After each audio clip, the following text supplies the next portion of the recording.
you a fan of this podcast? Do you wish there was even more juicy content for you to sink your ears into? Well, there is. You can become a premium member of this podcast for $5.99 a month and get full access to an archive of over 50 bonus episodes. Additionally, we release a bonus episode every single month. That's a ton of extra content, including my personal interior design diaries, extra tips, my talking about trends, and so much more. Additionally, you'll be keeping us on the airwaves each and every week because your premium membership money goes directly back to making this podcast amazing. Check us out at affordableinteriordesign.com. Click on podcast to learn more and to become a premium member today.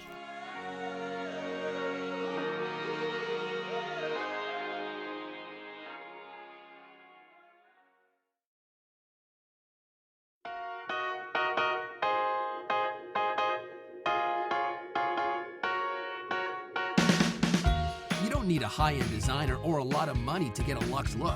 Be your own interior designer. This is Affordable Interior Design, the podcast. Here's your host, Betsy Hellman.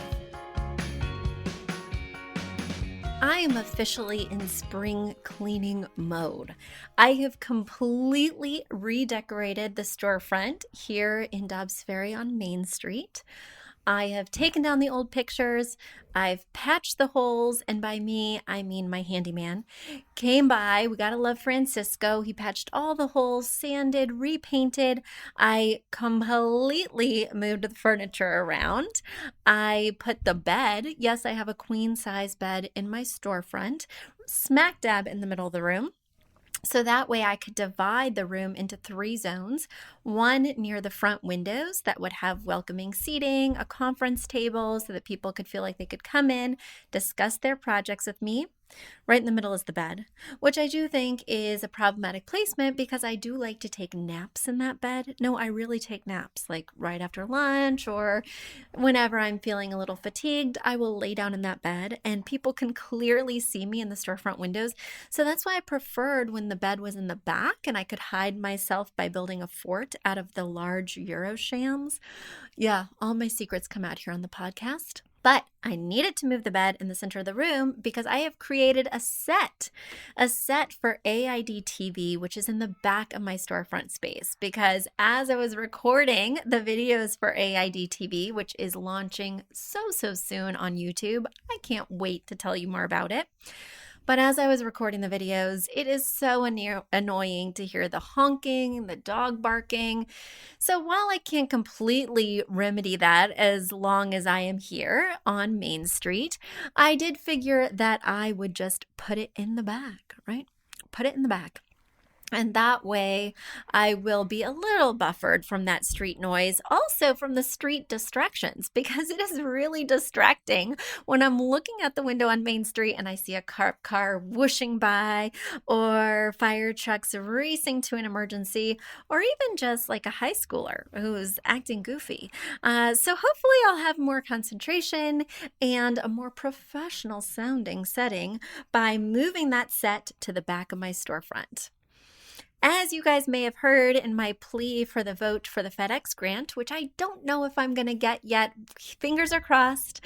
I hope you guys voted because I will use those funds to build out a studio and brand new spanking office space in my garage at my house.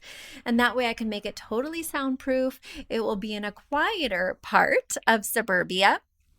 And I can truly make it my own rather than this rental space, which I will be devastated to give up, but I certainly won't be devastated to stop paying the rent. You hear me? Anyway, that's my witty banter before I dig into the mailbag. And speaking of the mailbag, I am whipping through these questions, people. So even though you've done a beautiful job of sending me your queries, I need more. Send them to info@affordableinteriordesign.com. No questions too small, no questions too silly. And as you've heard, if you do have a lot of questions, well, perhaps I'll even devote an entire episode to you. So write in to info@affordableinteriordesign.com. All right, Let's talk to Jennifer. Jennifer has a question. Hi, Betsy. I love your podcast. I have a commute to work, and your podcast makes that time so much more enjoyable. We have purchased our first house about a year ago. Slowly, I am trying to make this house ours. We have an open floor plan that I have tried to delineate into a breakfast room and a dining room. I have many questions, but the one that troubles me most involves lighting fixtures. Currently, we have ceiling fans. These are from the previous owners. We have them in both the living room and the breakfast room. We live in Texas, so we may need to keep one fixture as a ceiling fan. Do you have suggestions for ceiling fans? Should they just be white to blend into the ceiling? What size should I use for an open floor plan? I would also like to put a lighting fixture above my 48-inch round table. Do you have any suggestions? It would be one of the first things you see when you walk into the house. Should it be a statement piece or should it be something simple? I would appreciate any ideas, any suggestions. Take care, Jennifer. Well, Jennifer, I'm happy to weigh in. Let's start with the ceiling fan question. Per your pictures, these two rooms are quite large. Now, I do feel it's a great opportunity to put a light fixture above your dining table. Let me answer that question first because it's faster. A 48-inch dining table is small. It's not a big table. Certainly, if it doesn't extend, it's really going to stay small all the time. So you should do a light fixture that is in proportion to the size of the table. Typically 50% of the table or less. So that way, when you're actually sitting down at the table or standing up from your chair, you're not going to hit your face or head on the light fixture. So I would recommend something 20 inches or less in diameter. And because this is a round dining table, I would not go for a linear style pendant. I would go for a more circular orb-like or oblong or pear shape or teardrop shape chandelier. Right? So that is my advice there. You should hang it so that there are between 29 and 32 inches from the top of that dining table to the bottom of the fixture. And, you won't be able to get a dining table that extends. Well, you could get a dining table that extends, but you just want to make sure that when it's extended, that this light fixture is directly over the center of the table. Because right now, from your pictures, it looks like the current fixture, which is a ceiling fan, is off center from the table, and that is not going to work.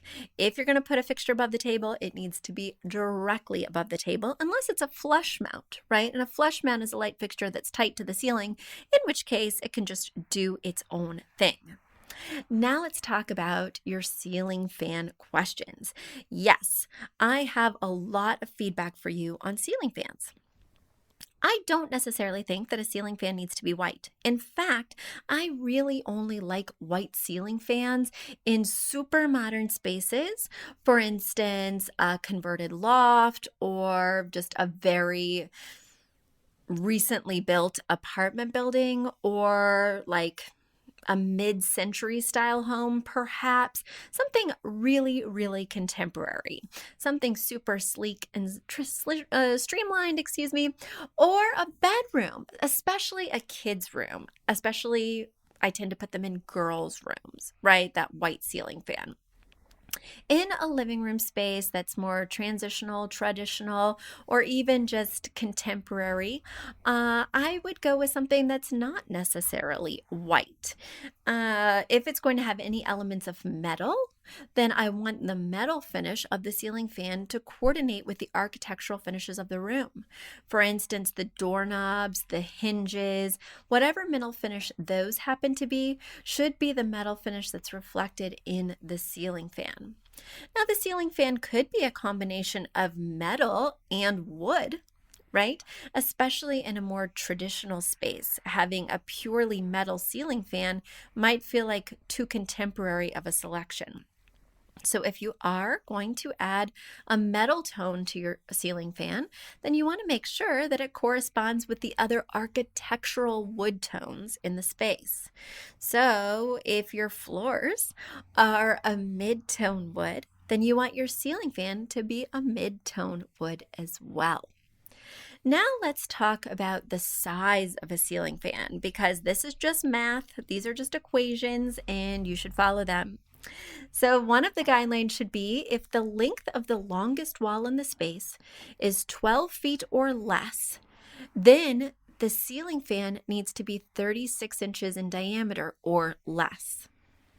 If the length of the longest wall in the room is 12 to 15 feet, then the ceiling fan needs to be between 40 and 48 inches in diameter.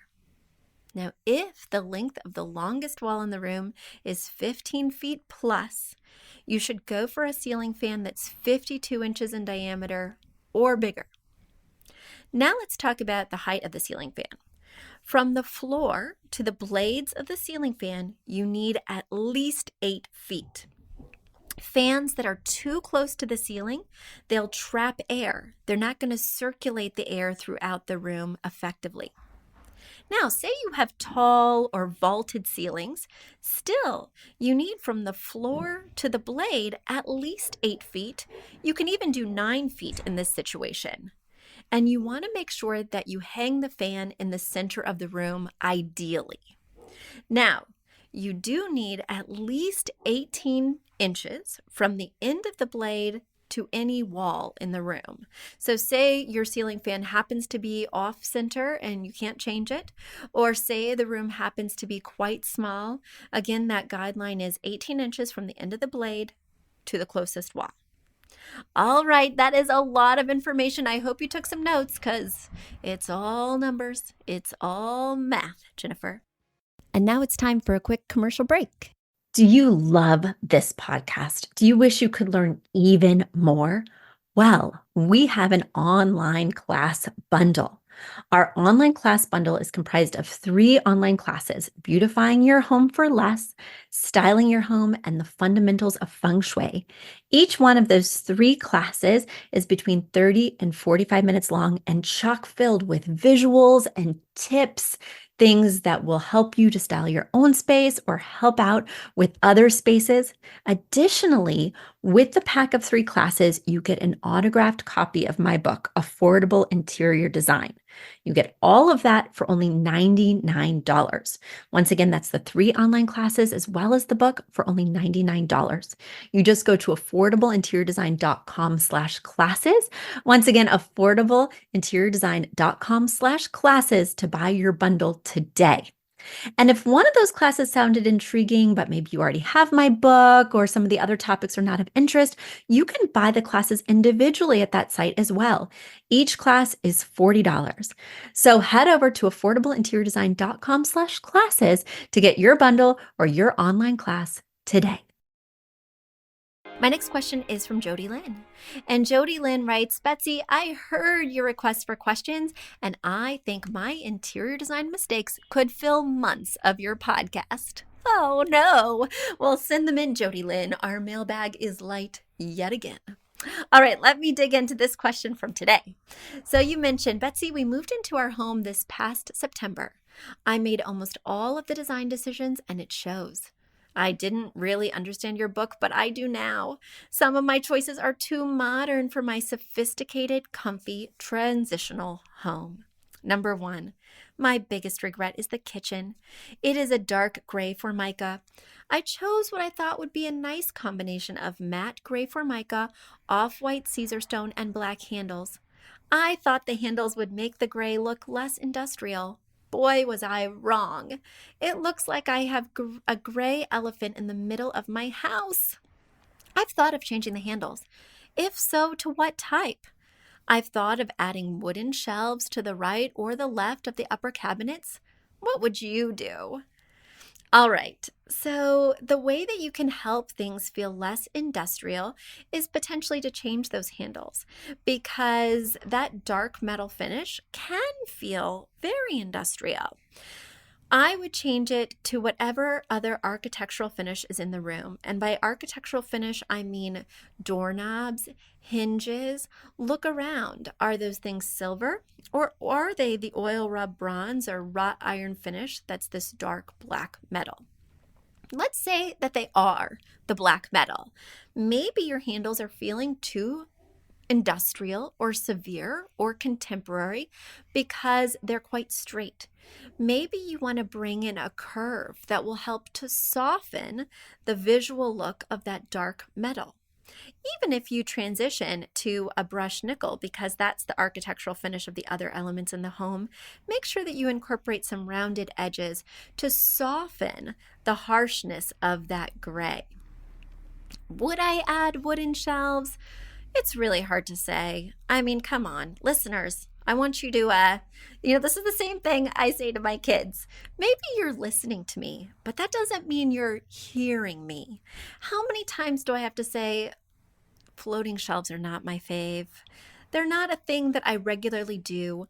I wouldn't just slap them up as a band-aid to solve other problems, right? Because they bring their own host of problems. How are you going to style those shelves so that they don't look cluttery? How are you going to use those shelves to further the look you're going for through not only the styling, but also the material themselves? If you slap up a raw wood shelf, well, it's only going to emphasize the industrial feel of these cabinets, right? Because raw wood is an industrial element. You may want to choose a wood that has some kind of detailing, right? Something slightly more refined, something with a nice finish. So that way it makes it feel more transitional and less bulky and industrial. I think what you need to do, Jody Lynn, is you need to find some inspiration pictures to help you soften all this gray, because just going off of your ideas is sounding like you're having a hard time visualizing what the outcome will actually be. So maybe type in gray cabinets with white countertops and see what comes up. Scroll through that imagery and visualize, your own situation. Are there elements that you could bring in, like maybe a backsplash that has curving lines, that maybe has a cream color or something softer and warmer to offset that harsh industrial feel? All right, let's move to your second question. Betsy, I cannot seem to decide on my color palette. We have a dark blue sofa. We have a rug left over from our last apartment and armchairs with dark teal pillows. There are lots of other greens, the front door, the closet doors by the front door, the back doors that are in the same area. Also, I have yellow bar stools. Our curtains are a neutral dark linen. Do you see a color palette here? What should stay and what should go out of our living room furniture? What color rug should we get? Should we keep this one? Should we toss the armchairs? Should we reupholster them? If so, what color? What is missing in this room to give it a designerly feel? That's all for now. Maybe next email we can tackle my master bedroom. Thank you. I love listening to your podcast. You always make me smile. Well, I hope I make you smile after I answer this question, because I am noticing a common theme here.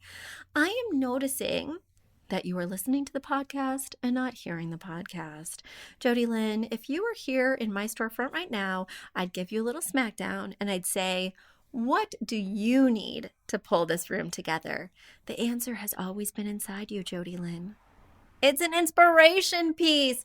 You do not randomly choose a color palette. You first choose an inspiration piece that you love, that your family loves, that could tie this room together, that perhaps incorporates dark teal, dark blue, and yellow. Once you find that inspiration piece, be it the rug, be it a prominent piece of art, it could even be those drapes. Well, you pull your three colors from there, your 60, 30, 10, and you use those around the room for all your accents, all your color choices, so that way you stay really focused. You have done something right with the current color palette that you have. You have incorporated both cool colors as well as a warm color. So I'm very excited about that, because if you would have told me that your color palette is dark blue, teal, and green exclusively, well, I would have said, Jody Lynn, where's your warm color? And if you told me that your color palette was yellow, orange, and dark teal, or I'm sorry, yellow, orange, and ruby red, I would have said, Jody Lynn, where's that dark teal? Where's our cool color? So you have that nice balance, which I'm excited to see. But I am not excited that you are feeling lost, because the one thing that will help you feel found is that magical road map, that magical inspiration piece. So I want you to set out to find that. And it sounds like you're going to have to work backwards. You're going to have to actively seek a piece that brings these tones together. So I can't actually tell you which items should stay and which items should go until you find that keystone. All right?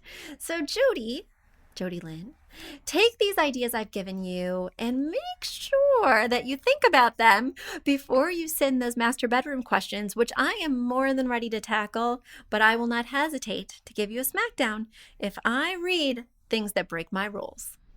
All right, let's move to the next question, which comes from Cara. Cara writes, Betsy, I'm excited to ask questions. First, what are some space planning and furniture arrangement tips that people often overlook and that can make a big difference in a family room or living room? So the number one thing that people overlook when creating the layout is they overlook that primary relationship between the sofa or the sectional, that most important piece of seating, and the focal point. Typically, the focal point is a TV when you're talking a living room or a family room.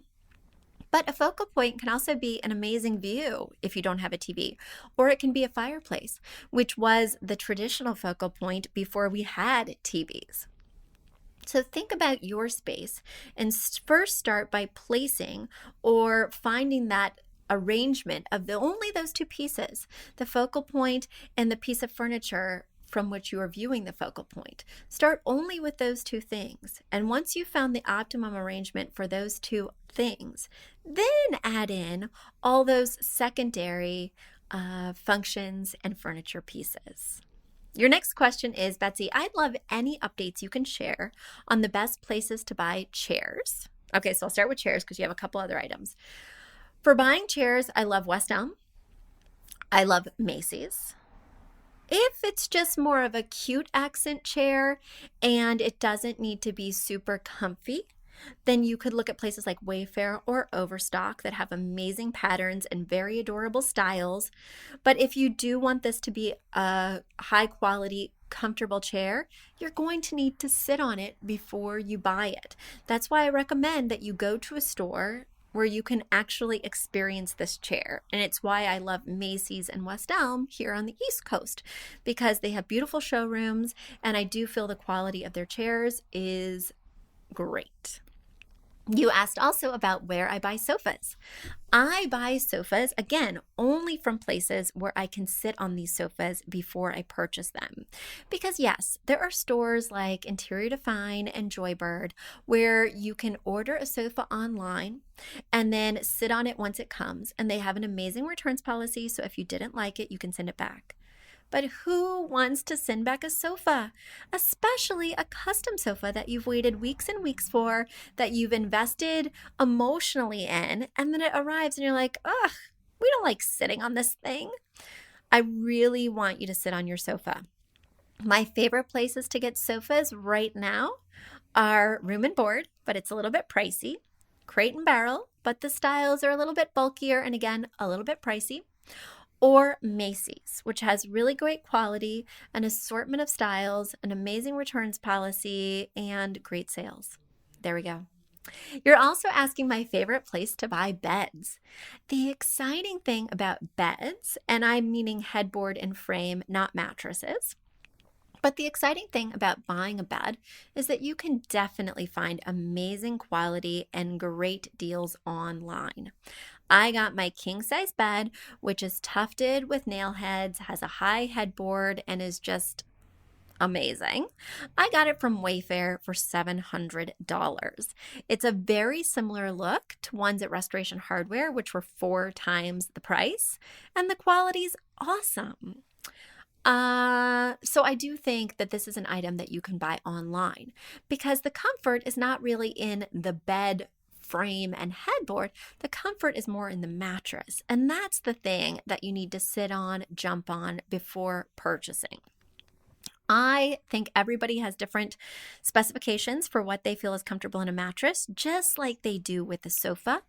So you do want to try out several different mattresses. My favorite is the Heavenly Bed from Westin. You can buy that mattress on Westin's website, WSTIN, or you can find it on Pottery Barn. It's not the cheapest thing in the world, but I sure love mine.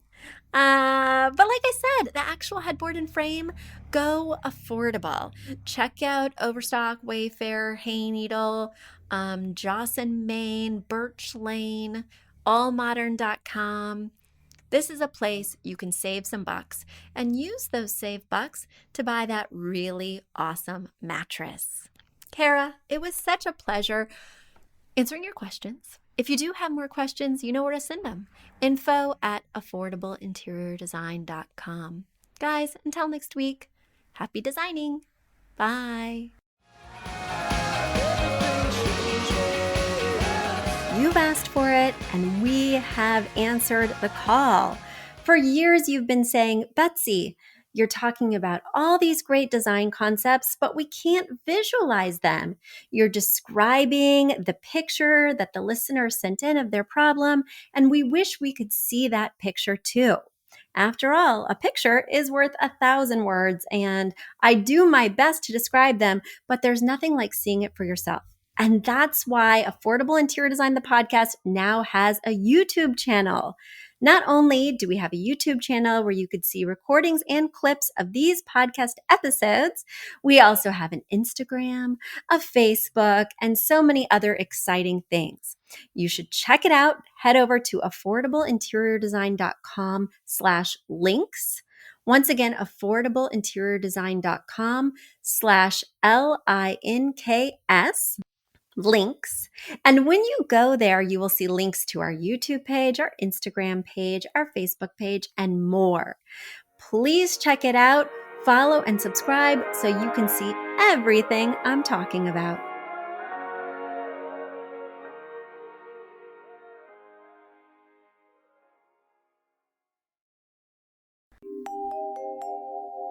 A big thank you to our amazing producer, Catherine Heller, to Aton and the MVCR House Band, and to Affordable Interior Design, the sponsor of this podcast and the premier place to get an amazing look on a budget. Check out affordableinteriordesign.com. If you guys love the show, the very best way to support us is by spreading the word.